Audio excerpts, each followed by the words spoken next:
Welcome to Mr. Horror. I'm excited to take you on a journey into the darkest corners of the human experience. Brace yourself for this true scary trucker horror stories that will keep you up at night. Are you ready to face your fears? Let's begin. A long-haul trucker, I had seen my fair share of strange things on the open road. But nothing could have prepared me for what I encountered one dark and lonely night on a deserted stretch of highway. I had been driving for hours, my eyes growing heavy as I tried to make it to my next delivery on time. The road seemed to stretch out forever in front of me, with nothing but darkness and emptiness on either side. That's when I saw it, a strange figure standing in the middle of the road, waving its arms frantically. I slammed on the brakes, my heart racing as I tried to avoid hitting the person. As my truck came to a stop, the figure approached my window. It was a young woman, dressed in tattered clothing and looking absolutely terrified. She told me that she had been in a car accident and had been wandering lost in the woods for hours. She begged me to take her to the nearest town so she could get help. Despite my reservations, I agreed to help her. I opened the door to the truck and helped her inside. She sat next to me in the cab and I could feel the tension radiating off her. As we drove, she told me her name was Emily and that she had been driving to a job interview when her car had gone off the road. She had been wandering through the woods for hours, trying to find help. As we drove deeper into the night, I started to realize that something was very wrong. The road seemed to twist and turn in unnatural ways, and the darkness grew thicker and more oppressive with each passing mile. I tried to keep my cool, but I couldn't shake the feeling that we were not alone on that road. It was like something was watching us from the shadows, waiting for the right moment to strike. We drove for what seemed like hours, and I could see the fear in Emily's eyes growing with each passing minute. She seemed to sense the same danger that I did. As we approached a creepy old gas station in the middle of nowhere, I knew that we were in for a fight to survive. The station looked like it hadn't been used in years, and the silence around it was deafening. Suddenly, Emily started screaming. She pointed at something in the distance, something that I couldn't see, but I knew from the look on her face that it was something terrifying. As we got closer, I could see that it was a man, or at least, it looked like a man, but something was off about him. He was too still, too pale, too lifeless. It was like he was a walking corpse. The man started walking towards us, his eyes locked onto Emily with an intense and unsettling stare. I knew then that we were in deep trouble. As the man approached, I felt a chill run down my spine. He was clearly not human, or if he was, there was something deeply wrong with him. Emily was screaming in terror, clutching onto me for dear life. I tried to stay calm and assess the situation, but it was clear that we were in grave danger. The man stopped in front of the truck, his eyes locked onto Emily. He didn't speak, but the intensity of his gaze was enough to make me fear for our lives. Suddenly, he lunged at the truck, grabbing onto the door and trying to pull it open. I hit the gas and tried to drive away, but his grip was too strong. He held onto the door, refusing to let go. I knew that we had to get out of there, and fast. But the man seemed determined to keep us there, his strength and ferocity unmatched. Finally, I hit the gas with all my might, flooring it and sending the truck hurtling forward. The man was thrown from the door, landing on the ground with a sickening thud. We sped away from the gas station, my heart pounding with fear and adrenaline. But as we drove, I could feel the weight of the situation settling in. There was something very wrong with that man and with that gas station. I knew that we needed to find help, but I had no idea where to go. We were in the middle of nowhere, with no signs of civilization in sight.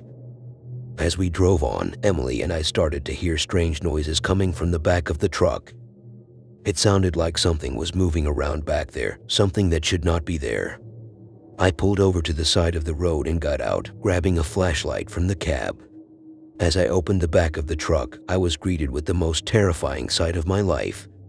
There was a small girl, no more than 6 or 7 years old, lying in the back of the truck. She was dressed in a tattered dress, with bruises and cuts covering her tiny body. Emily and I were both in shock. How had this girl gotten into the back of the truck? And who had hurt her in such a brutal way? We knew that we had to get her help, but we had no idea where to turn. All we could do was hold her and try to comfort her, promising that we would do everything in our power to keep her safe. We drove for what felt like hours, with the young girl in the back of the truck and the memory of the gas station and the strange man haunting us every step of the way. Finally, we came across a small town and immediately headed for the police station. We handed the girl over to the authorities and told them everything that had happened. As the police investigated, it became clear that something very sinister was at play. The young girl was just one of many children who had been kidnapped and abused by a group of criminals operating in the area. The gas station was one of their hideouts, and the strange man who had attacked us was one of their enforcers. It was a terrifying revelation, and one that made me grateful to be alive. As the days passed, Emily and I struggled to come to terms with what had happened. We had stumbled into a world of darkness and evil, one that we never could have imagined. But despite the trauma and fear, we were determined to make a difference. We joined forces with the police and other concerned citizens, working to bring the criminals to justice and prevent them from hurting any more innocent victims. In the end, we were successful. The criminals were apprehended and the young girl we had rescued was reunited with her family. It was a bittersweet victory, but one that we knew was worth fighting for. As I look back on that night, I still feel a shiver run down my spine. The darkness and terror that we encountered on the open road was something that I will never forget. But I also know that we made a difference. We saved a life and helped bring criminals to justice. And that is a feeling that no amount of fear or trauma can ever take away. It was just another night on the open road for me, driving my big rig through the dark and lonely highways of the United States. But something about this particular night felt different, more unsettling than usual. As I drove through the pitch-black countryside, my headlights illuminating the empty road ahead, I suddenly saw a figure walking along the side of the highway. At first, I assumed it was just a stranded motorist in need of help. But as I got closer, I realized that it was something far more sinister. The figure was dressed in ragged clothing, with tattered hair and sunken eyes that seemed to glow in the darkness. It was like something out of a horror movie, a ghost or a monster walking along the side of the road. As I got closer, the figure suddenly turned and ran towards an abandoned warehouse just off the highway. It disappeared into the darkness, leaving me alone and terrified on the empty road. I tried to shake off the fear and keep driving, but something about that encounter had rattled me to my core. I couldn't shake the feeling that I had just come face to face with something truly evil. As I drove on, I started to notice other strange things along the side of the highway. Abandoned buildings, empty fields, and strange symbols etched into the pavement. It was like I had stumbled upon a hidden world, a world of darkness and terror that most people never even knew existed. As I drove past the abandoned warehouse where the figure had disappeared, I knew that I had to investigate. It was like something was calling out to me, urging me to uncover the secrets that lay hidden in the darkness. I parked my truck and approached the warehouse cautiously, my heart racing with fear and anticipation. What would I find inside? And would I be able to survive the horrors that lay ahead? As I entered the abandoned warehouse, I felt a chill run down my spine. The air was thick with dust and the sound of rats scurrying in the darkness. But as I ventured deeper inside, I began to notice something even more unsettling. Strange symbols and markings were etched onto the walls, and the air seemed to be charged with an ominous energy. It was like I had entered some kind of cultist lair, a place where dark rituals and unspeakable horrors were performed. I continued to explore, my flashlight illuminating the darkness ahead. That's when I saw her, a young girl, no more than 10 years old, cowering in a corner of the warehouse. At first, I assumed she was just a victim of whatever evil forces were at work in this place. But as I got closer, I realized that she was far more than just a helpless victim. Her eyes were black, like the eyes of the figure I had seen on the side of the road, and as she stood up and began to approach me, I could feel a dark energy emanating from her very being. I knew that I had to get out of there, and fast. But as I turned to leave, I was suddenly surrounded by a group of cultists, their eyes glowing with an otherworldly light. I tried to fight back, but their strength was too much for me to handle.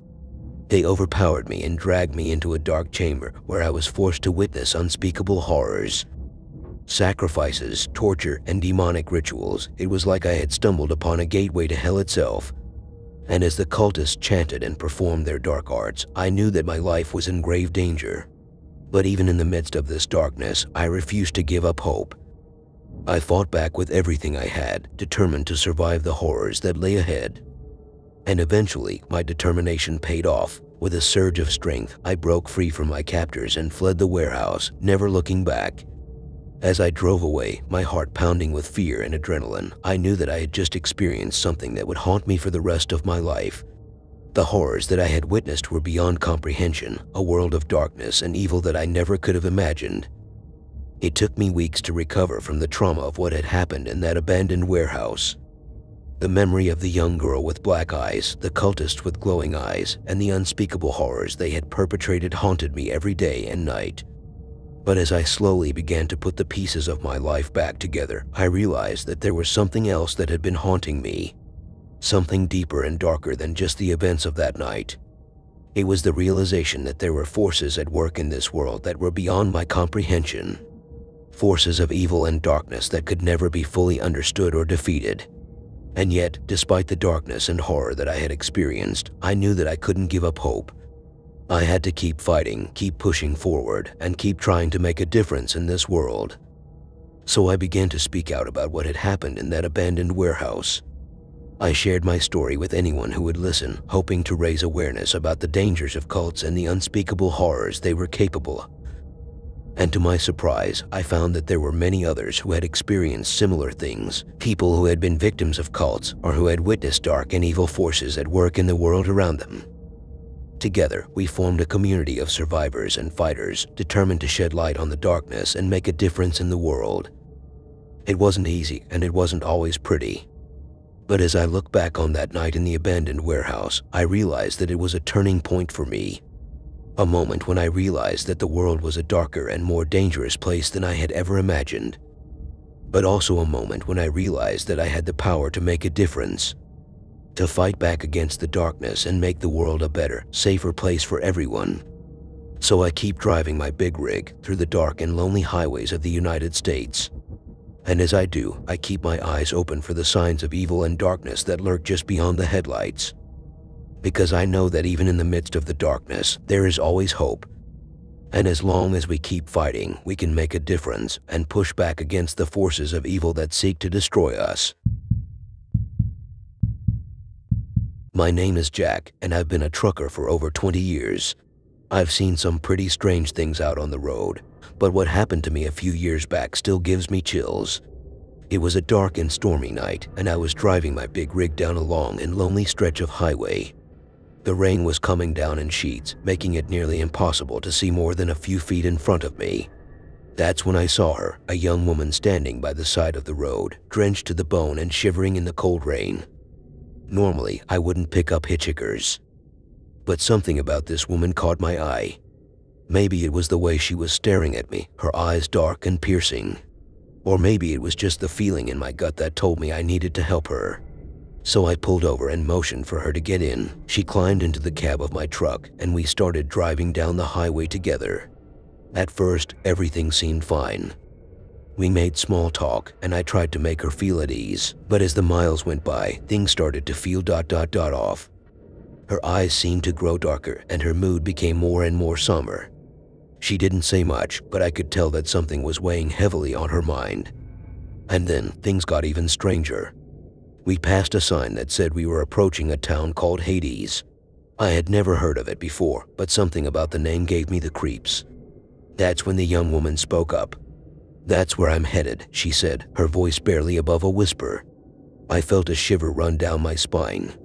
Something about the way she said it was deeply unsettling, like she was leading me into a trap. But it was too late to turn back now. We were already approaching the town of Hades, and I had a sinking feeling that things were about to get a whole lot worse. As we entered the town of Hades, I could feel a sense of unease settling over me. The streets were deserted, and the buildings looked run down and abandoned. The young woman sitting next to me seemed unfazed by the eerie atmosphere. She just stared out the window, her dark eyes fixed on something in the distance. We drove deeper into the heart of the town, and that's when things took a turn for the worse. We started to see strange symbols painted on the walls and buildings, symbols that I didn't recognize, but that filled me with a sense of dread. And then, out of nowhere, a figure stepped out in front of my truck. I slammed on the brakes, but it was too late. I had hit someone. I jumped out of the truck, heart racing, and ran to see if the person was okay. But when I got closer, I realized that something was deeply wrong. The person lying on the ground wasn't human. It was some kind of creature, a monster straight out of a nightmare. Its skin was twisted and contorted, and its eyes glowed with an otherworldly light. I stumbled backwards, trying to get away, but then I heard a sound that froze me in my tracks. It was the sound of laughter, dark, twisted, and filled with malice. I turned around, and that's when I saw them, a group of people, all dressed in black robes, with dark symbols painted on their faces. They were a cult, and they had been waiting for us. The young woman who had hitched a ride with me stepped out of the truck and joined the cultists. I couldn't believe it. She had been leading me into a trap all along. They dragged me into one of the abandoned buildings, and that's when I saw the horrors they had in store for me. The walls were covered in blood, and there were cages filled with strange, twisted creatures. I realized that I had stumbled into something far darker and more sinister than anything I had ever encountered before. And as the cultists started to chant and perform their dark rituals, I knew that I was in for a fight for my life. I was trapped in the cultists' lair with no way out. The creatures in the cages around me were growing more agitated by the minute, and the chanting and ritualistic screams of the cultists were growing louder and more intense. But I refused to give up. I had survived on the road for over 20 years, and I wasn't about to let some crazed cultist take me down. I started to look around for any kind of weapon I could find, and that's when I spotted a crowbar lying on the ground nearby. I lunged for it and started to use it to pry open one of the cages. The creature inside was unlike anything I had ever seen before. It was twisted and distorted, with limbs that seemed to bend in impossible directions. But it seemed friendly enough. It nuzzled up against me, as if it recognized me as an ally. I started to use the crowbar to break open more cages, and soon I had an army of strange, otherworldly creatures by my side. Together, we launched an attack on the cultists. They were caught off guard by the sudden onslaught, and we were able to overpower them. I grabbed the young woman who had led me into the trap and dragged her out of the building. As we emerged into the night air, I could see the dawn breaking on the horizon, a sign that I had made it through the longest and darkest night of my life. But as I drove away from Hades, I couldn't shake the feeling that something was still following me. It was like the darkness had seeped into my soul, leaving a stain that could never be washed away. I eventually made it back to civilization, but I was never the same again. I retired from trucking, but the memories of that night in Hades will haunt me for the rest of my days. I learned that the road can be a dangerous and unpredictable place. You never know what kind of horror is waiting for you around the next bend, or what kind of darkness lies just beyond the horizon. But despite it all, I still love the road. There's something about the endless stretch of highway that calls to me, that fills me with a sense of adventure and possibility. And who knows, maybe one day I'll find myself back on the road again, ready to face whatever horrors the world has in store for me. Thanks for joining me on this journey into the world of trucker horror. If you enjoyed these stories, be sure to like and subscribe for more scary horror stories. Don't forget to hit that bell to be notified when new videos are posted. And remember, the road can be a dangerous place, so stay safe out there and happy trucking.